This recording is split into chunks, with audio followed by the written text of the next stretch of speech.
Assalamualaikum, halo semuanya. Perkenalkan nama saya Nurul Faiza dengan NIM 200001099 dari kelas BK Karir B Universitas Pancasakti.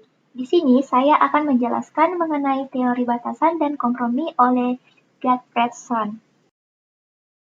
Teori ini berfokus pada pekerjaan yang diinginkan oleh individu dengan harapan adanya kecocokan antara pekerjaan yang diinginkan dengan cita diri individu itu sendiri. Teori ini juga menjelaskan bahwa ada dua hal yang menjadi pengaruh besar bagi konsep diri individu, yaitu latar belakang sosial, ekonomi, dan tingkat intelektualitasnya. Hal ini dapat dijabarkan dengan konstruksi. Yang pertama ada pandangan seseorang mengenai segala hal dengan dirinya sendiri. Yang kedua, gambaran mengenai pekerjaan dengan kepribadian dan kecocokan individu atas pilihan pekerjaannya. Yang ketiga, ada ilustrasi tentang peta kognitif yang berkaitan dengan pekerjaan. Yang keempat, ada lingkungan bekerja individu yang kemungkinan besar dapat menjadi orientasinya dalam pemilihan pekerjaannya.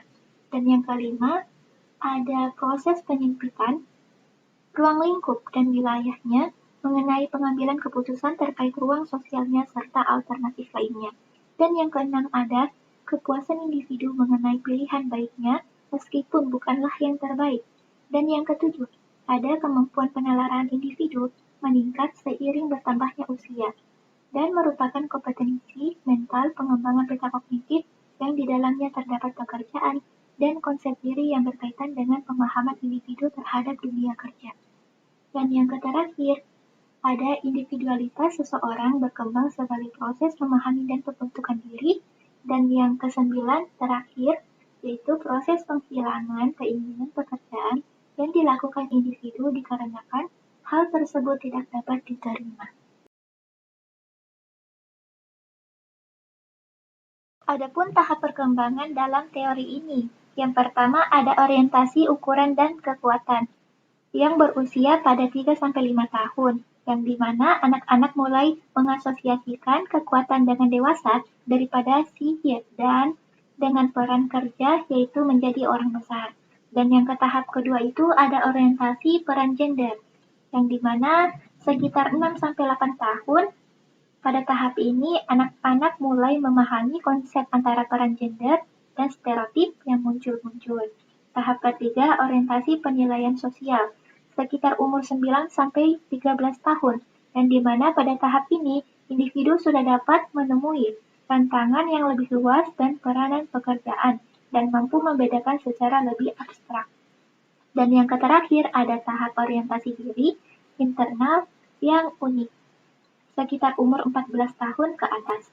Pada tahap ini, individu mulai lebih berorientasi pada tujuan internal dan konsep diri, seperti kepribadiannya. Individu juga sudah mulai mencoba berbagai pengalaman-pengalaman baru untuk mendiagnosa dan mengembangkan batasan kekuatan dan kelemahan dirinya.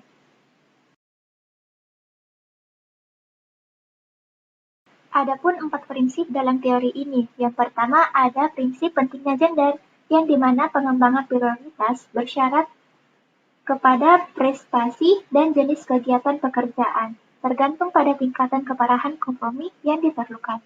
Yang kedua ada prinsip berhubungan baik dengan kapasitas individu untuk memilih pilihan yang cukup baik dan belum tentu pilihan yang terbaik.